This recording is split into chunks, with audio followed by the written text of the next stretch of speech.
Dear friends, this has been a terribly challenging week. On Wednesday at around 3:30, my friend, our friend, the Reverend Vivian Seegers, died of complications due to COVID. It is heartbreaking for her family, for her beloved community, for the diocese, the church in Canada, and for me. Vivian was a Dene Cree elder from northern Saskatchewan. She was also a sun dancer. She was a priest and my friend, my sister. I was with the family in her room and watched her final breaths. It was a blessing, a hard blessing, to see her family, the love they share, to know that now it is our job, each one of us, our job, to carry her love forward. Of course, in these days we have also heard of the terrible discovery of the bodies of children found in the Indian residential school in Kamloops, BC. This is not a surprise. It is not unknown. This was whispered knowledge, I have heard it said. So now it is becoming general knowledge. I'm actually traveling. This is Friday. In a few hours, I'm traveling to Kamloops with the Reverend Mary Fontaine of Hummingbird Ministries to pray, to gather sage, to remember our friend. So I will post this in lieu of our Sunday service. And I will repost a service I did with Vivian in March, a service of the Word. And I will post her prayer of the Four Directions. So that will be our Sunday gathering this week. And I'm now going to read two letters.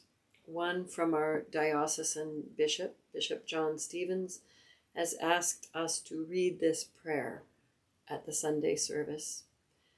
I encourage you to listen, to read it yourself, and to follow some of the links that I will share in the accompanying letter that I send around.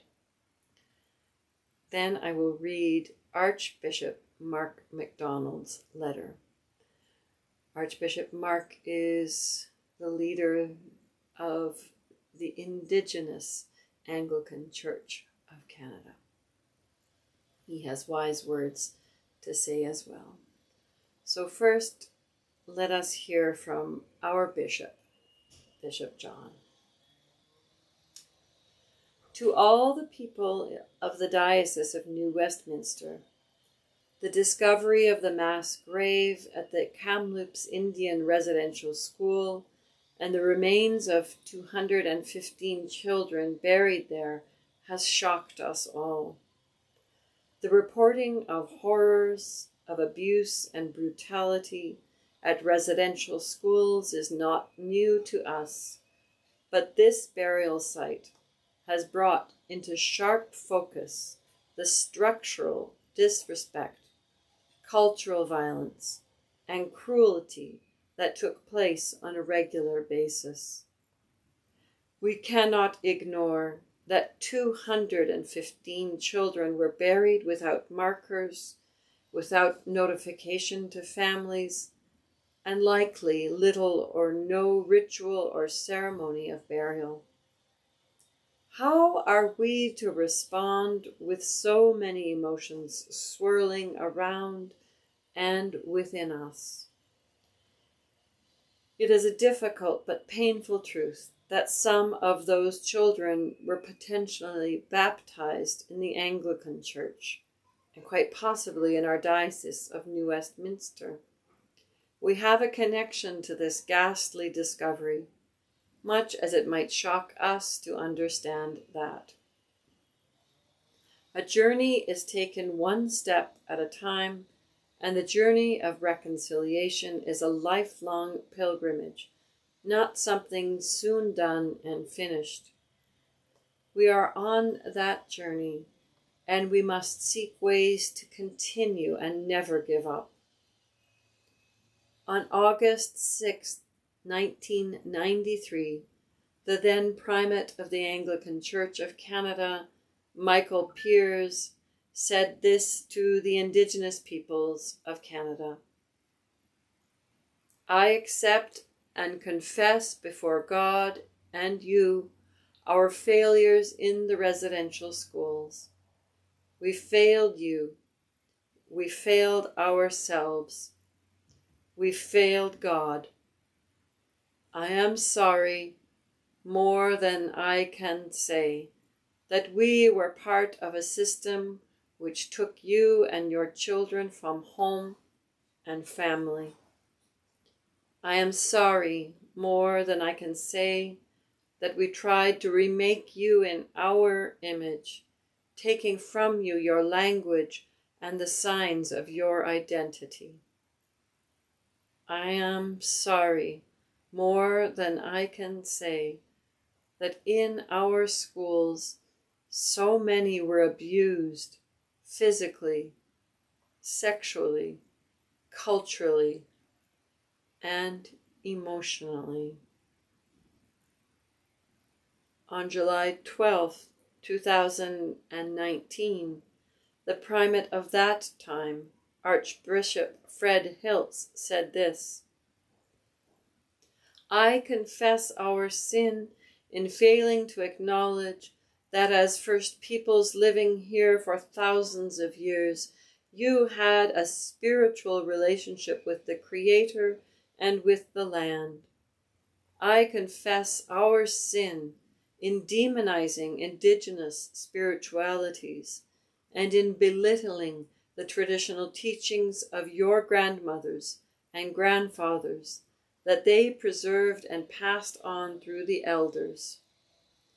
I confess the sin of our arrogance in dismissing indigenous spiritualities and disciplines as incompatible with the gospel of Jesus and insisting that there is no place for them in Christian worship.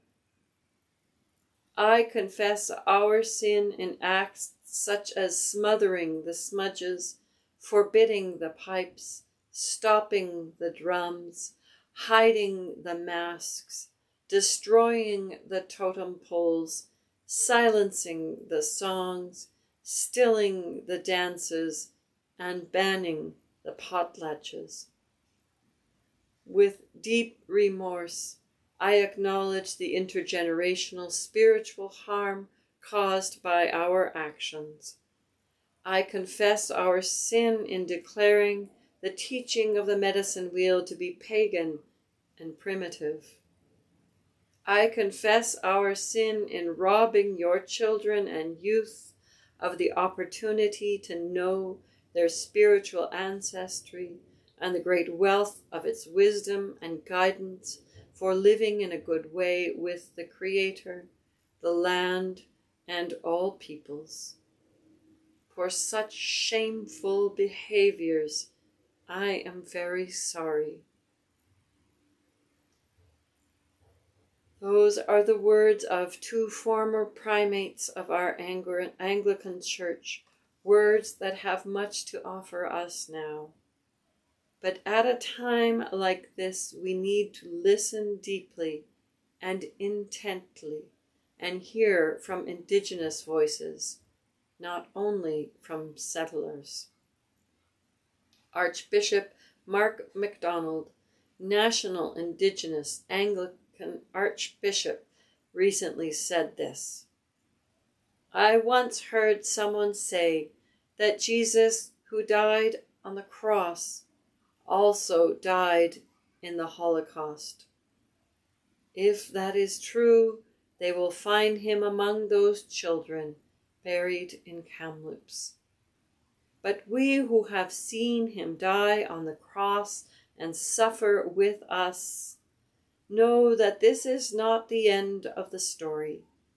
He came back to us whole and sound in a resurrection body from the world to come, a world that he said we could start living in now through love, through prayer, through the sacred circle, and through his body and blood, his justice, his truth, his love is walking in us and through us towards that day we have not seen it.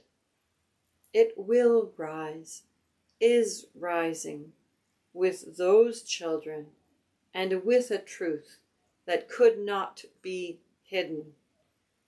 This is the time to listen to the voices of First Nations, Inuit, and Métis people, to listen to their pain, their truths, their voices, their understanding, to listen to how we live into reconciliation, not with words alone, but actions that build hope and compassion and new life.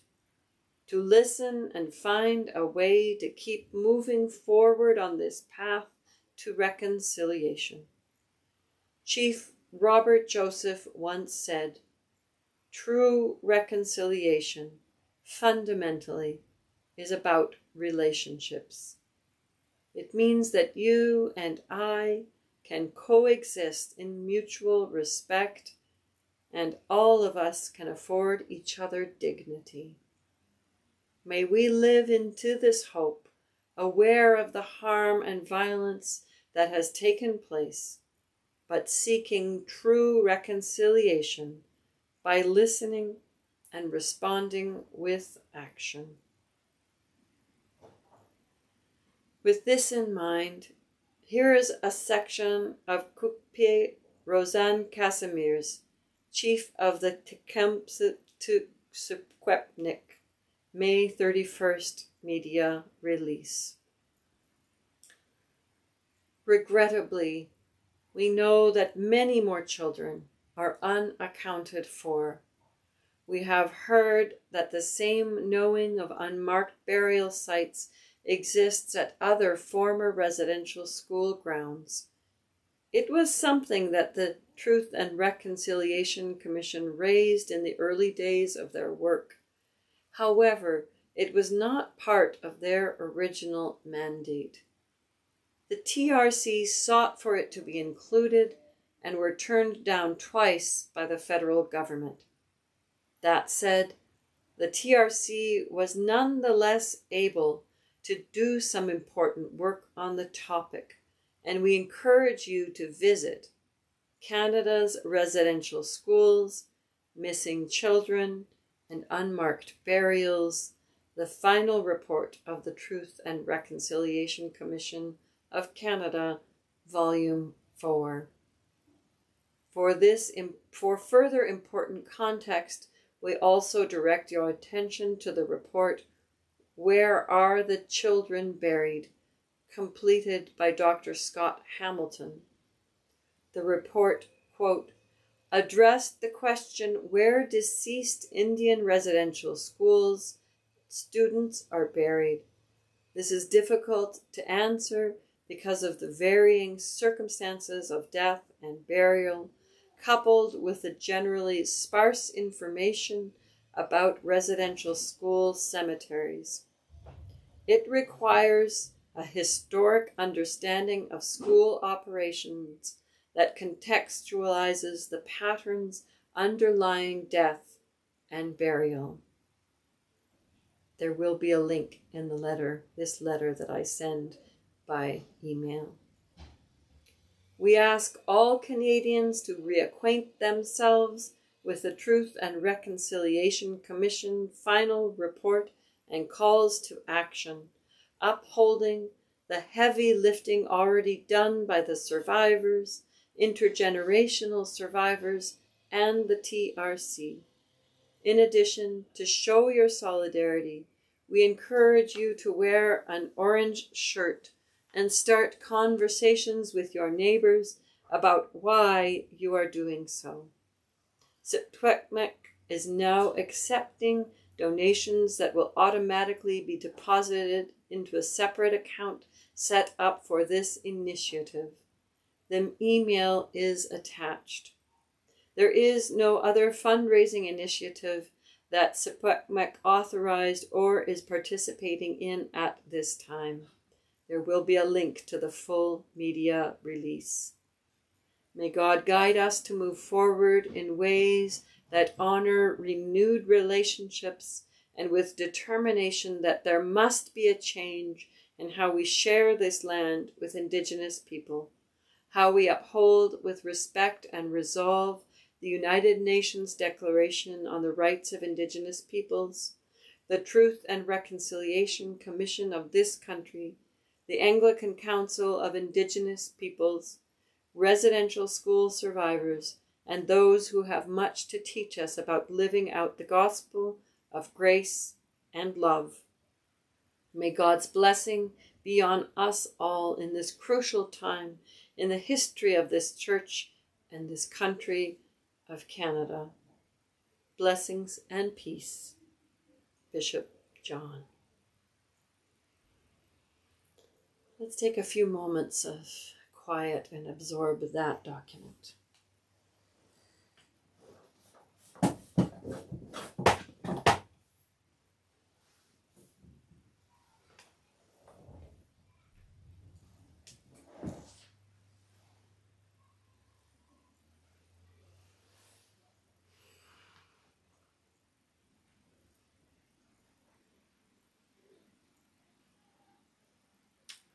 And now let us listen to the letter by Archbishop Mark MacDonald. Dear relatives, it has been a sad few weeks. Yesterday, we learned that the Reverend Vivian Seegers had died, the 11th Indigenous priest we have lost in this pandemic. After her, there was the revelation that the Bishop of the Territory of the People, an area already in collapse from the pain of the discovery of the 215 children, was under discipline and unable to practice his ministry while a charge of misconduct was brought against him. We have been in prayer and vigil, but it has been hard to stand up. We have lost so many of our elder priests. So many young have died that it is hard to care for our dead. With that, today, many of you have been in confusion about what it means to throw one's collar and the title away. It is a painful, painful time, I know, and I want to be clear with you. We have known for years that we would find the remains of children that the authorities, church authorities, didn't care enough about to register them properly, or worse, sought to hide. We fought for years to get those records, to get the revelations, knowing this day would come and knowing that there would be more like it. It is sad to me now that this appears to have come upon people without awareness, though we have tried to tell people over and over again. I feel a sense of failure. Quietly, over the past few years, some of our clergy, some elders talked within the sacred circle, with the gospel in the center, about whether or not we should wear collars. And you may have noticed some quietly chose not to wear them. Most of them are unpaid, and it was also not to trigger those who went to the schools. There is an ongoing discussion within the sacred circle about this, and it will continue. There is an ongoing discussion about all vestments and all aspects of church life. What parts of the old church do we carry and what do we leave behind? It has been our commitment to make these decisions work together, and when we disagree, to let each other know within the circle. The whole of our Indigenous church has been premised on the idea that we would not be a part of the institutional church that did such harm. Gospel-based discipleship is always at its root and core a rejection of institutionally based membership. Today we must, with absolute purity and faithfulness, receive the gospel which blesses and anoints Indigenous life and doesn't destroy it. We are committed to it for life. Today I feel sad that we have not communicated strongly enough that our identity has nothing to do with the institution of the Anglican Church of Canada. Our identity is that of Indigenous people alive in the living Word of God. So at the end of a day in which we have lost clergy and carried sadness, we must stand, not in our strength or in the strength of the human institution. If I thought for a moment, or even for a second, that my loyalty to an institution presided over my loyalty to Jesus, I have betrayed every aspect of it. But in the strength of the one who died for abandoned children and rose with them, one who came back from a world in which he reigns with those little children, and who says that if we are willing to submit to that world, even now, we will see its fruits. Even now. Relatives, we may now have less to tend our sick and dying, but we don't have any less of Jesus. Do not give up on hope, dear relatives, because hope has not given up on you.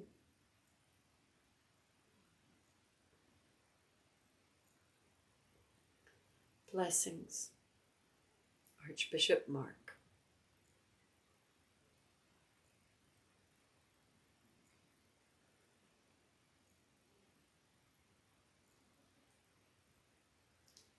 Beloved ones, I will send this out.